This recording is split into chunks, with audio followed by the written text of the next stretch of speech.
Thank you for queuing that up. You can all hear me? It's a time of day that everyone dives deep into their email or Facebook or what have you, but unlike the classes that I teach, I can't yell at you about it, and I won't. But Mark will go back and harass people who are doing their email. So we're the freshman programs group and hands-on learning, and we sort of subtitle ourselves "Taking Care of Your Seed Corn." It's something I heard a senior ag engineering faculty member say once about the approach of trying to put your strongest faculty in front of your newest students. We think that's real important. I won't read you all these names. You can see them here, these nice people in our group. And how do I advance? I get the silver clicker, right? Here it is, the Star Trek clicker, she called it. It's great. Yeah. So let's begin with a quick overview. We think that teaching and engineering are fundamentally human endeavors, and that personal contact is very key. And we mean no disrespect to MOOCs or anything else. We just think that in an overall engineering degree program, there's a great deal of value in that personal contact, and that caring matters, that students know when somebody cares about them and that it makes a difference to their trajectory.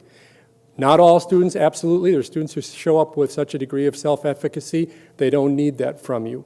But there are lots of them, at least at my institution and my colleagues' institutions, that need that kind of contact. We think that resource allocation, credit, and culture are central to our ability to do these hands-on, high retention types of activities. And we think that measuring impact, and we've heard this again and again, is very important, and there are many ways of doing this, looking at where students end up at the end of a degree program and what the retention rates are, both overall in the program and for underrepresented groups. We're going to hit these 4 questions. The truth is that the conversations we had were broader than just those 4, so we'll go through a slide for each of the 4 questions, and then we'll talk about some of the broader issues real quickly. From a challenges standpoint, the time to do a really hands-on intensive class versus a non-hands-on class. The assessment of those programs, be it trying to do long-term follow-up and I think this is huge for what we've talked about today, characterizing learners and outcomes in ways so you can actually make comparisons. There's so many differences in if you look at all of the things we've heard today, how do you begin to start comparing those things? Are we really, maybe it's impossible to do, or are there ways of normalizing and making giving us a basis to select, for example, between options if we're a chair or a faculty member or a curriculum committee or a dean of engineering, and you have a fixed amount of resource, which things do you do first if you want to try to improve retention and student learning? We've seen challenges on the agreement of the role of computing in the curriculum, faculty buy-in on content and or language. Our computer scientists tell stories of faculty coming and saying it's got to be language X, Y, Z, P, D, Q, or else you haven't taught them properly. Another challenge, and this is more structural, is that the P&T criteria at a broad range of institutions don't necessarily value teaching. I get it. I know at Iowa State SOTL is considered to be valuable, but I will tell you that you can get away with being a mediocre teacher and a great researcher, and you're going to go up the ladder. That you switch those words, that's typically not true at many, many places. Also, this notion of not all dollars count equal. Oh, that's great. You brought in some nice engineering education funds, but you know, that's really, those dollars don't really count. What counts as impactful? These are major challenges to any kind of improvements in engineering education. What works well for these sorts of hands-on classes? Platforms that allow students to experience the design process early. A couple of folks here have done some really interesting things so that freshmen can really experience the design process in fairly deep ways. And those types of platforms let students overcome some of their fears of technology and really turn them on.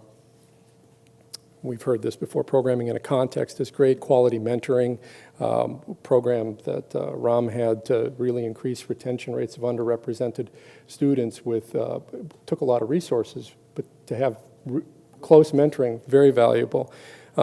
Interesting hands-on projects, faculty involvement in core courses to make material relevant, and that's our taking care of your seed corn. This is a hobby horse for a minute. To the idea that we can essentially just sub out the teaching of freshmen and sophomores, to me, is, I don't think that's the way to increase retention rates. So we were asked to talk about how we impact documentation, so we can look at first-year retention rates before and after. We can do pre- and post surveys. Sometimes we're lucky enough to have multiple sections being taught, and if you make an educational advancement, you can actually compare what happened in the treatment and to controls. You can look at graduation rates. You can look at FE exam pass rates, placement rates, and then exit interviews. We think are all legitimate ways of looking at how these things affect us. How about scale up? To us, scale up, that we've used the term a lot, but let's talk about how we might define that. In my mind, if you say something's easy to scale up, what you're telling me is that you can increase your student numbers by 50% and only increase the workload or the resource requirement by a couple of percent. At least that's what I think. Because the things that don't scale well, and I really think that the hands-on type experiences don't scale well. That doesn't mean you can't do them big. It means that if you want to double the number of students, you need to commit about double the number of resources, right? So you can be smart. Maybe it doesn't have to be double. Maybe you don't have to get 2 Rolfs. Maybe you get Rolf, a couple of graduate TAs, or maybe undergraduate peer mentors, and you can pull it off. But we think these hands-on experiences that all of us had our fingers in require resources. We said time with people is very impactful. And for many of our institutions, we don't see enrollment control coming soon. So we're going to have to make some tough decisions. We either get our hands on more resources to continue some of the really good stuff we're doing, or we're going to find it's going to end up being watered down. So those were our 4 questions, and I'm going to try to keep us on time here. Pivot for a minute and talk about some administrative questions. We could talk about what's the reward system look like, specifically in P&T. How are resources allocated to teaching excellence? Is the scholarship of teaching and learning valued or not in the promotion and tenure process? What's the higher ed value proposition? I'm from a very research competitive unit. We had $11 million in grants activity last year. I looked at the net present value of the degrees that we had granted based on student income over their lifetime compared to what it had been before they came to my program. It was $35 million.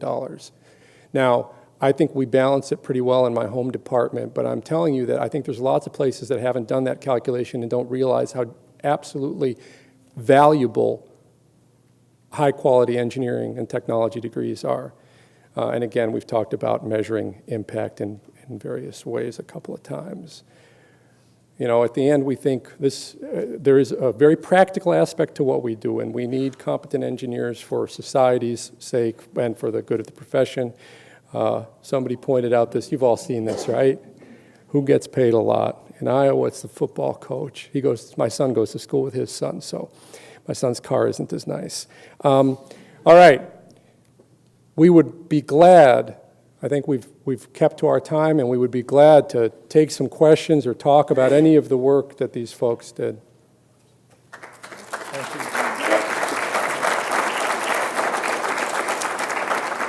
Now one back. Y'all want to come up and...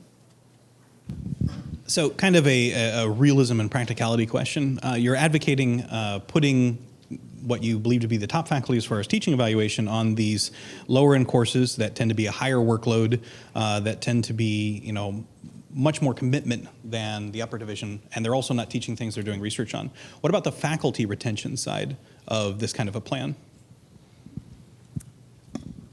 Well, I don't see it as that much of an either or, to be very honest with you. And again, I'm speaking from my experience and what may not be as academic an institution as your unit.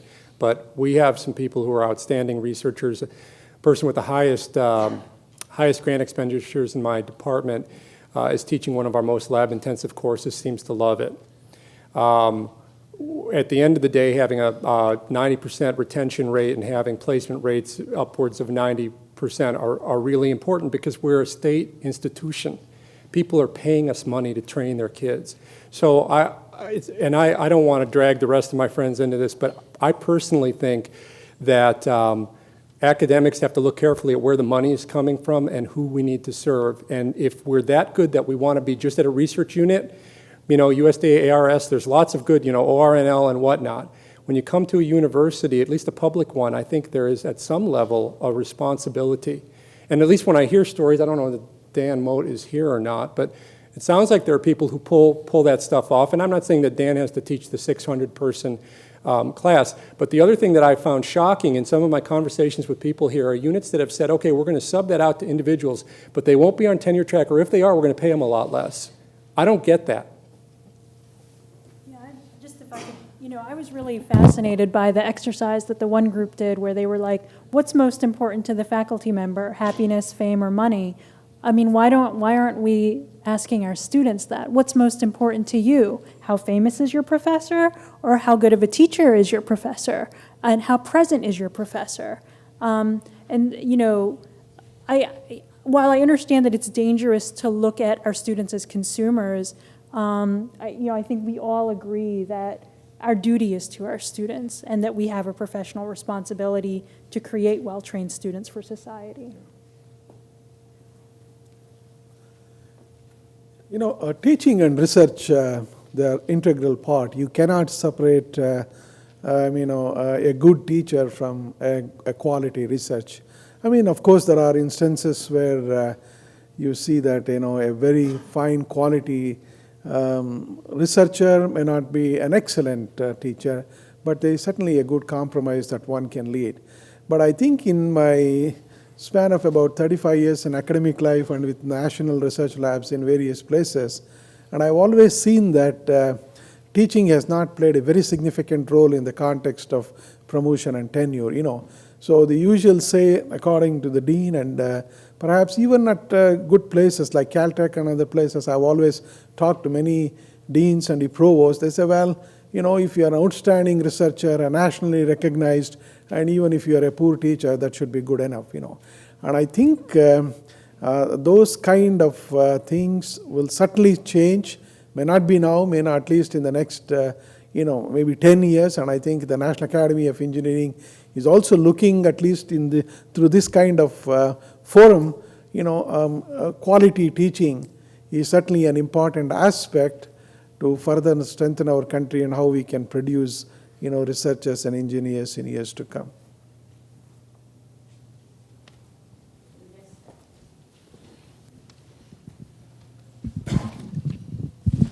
I was wondering if you can compare retention rate in engineering programs with the other disciplines in the school, and also in the United States or North America with other parts of the world.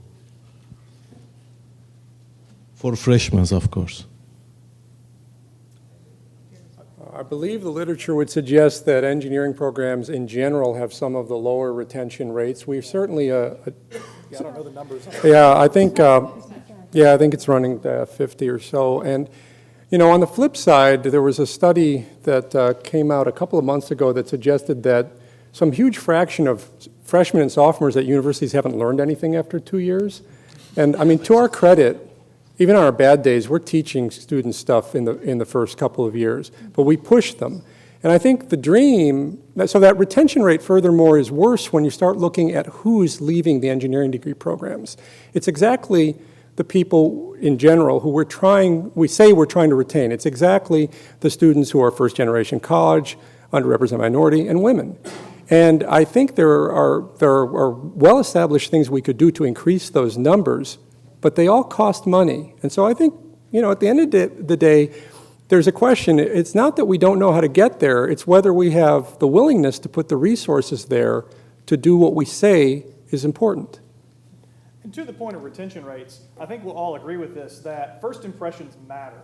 And back to the point that we had about taking care of our seed corn, if we're not putting our best foot forward in this freshman experience, we're going to lose these students faster and harder as they have these experiences that don't show them what engineering is about, or they don't have positive experiences.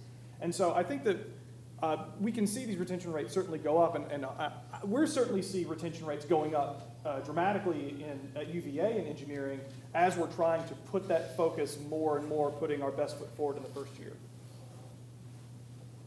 And I want to come back to what you asked in the back there. I mean, that is a good question. And I do want to say, I mean, part of it, when we talk about resources, is what's your faculty count, and do you have, I mean, in our unit, we've got 29 faculty, and we have 3 or 4 who really like and are willing to do that stuff with the freshmen. We see the payout, and we do it. And so I don't want to suggest, I mean, I get it, and it is important to have vibrant research programs. You're not going to drag everybody out and not teach any upper division courses. I don't want to present, I think when I answered that, I sort of right away bought the dichotomy, but I'm not sure that I fully buy the dichotomy. Is that fair? Yeah. Okay. Well, and I wasn't necessarily suggesting you pull them off those before. If you have 2 equally good researchers, Yeah. and one's a better teacher, if you always give him the 600 level class versus the That's right. 30 level. Right. Do you end up punishing them? No. And I want to be clear. I think it works when people actually see the value and get some kind of energy out of doing that. That's different than the no good deed goes unpunished model kind of thing.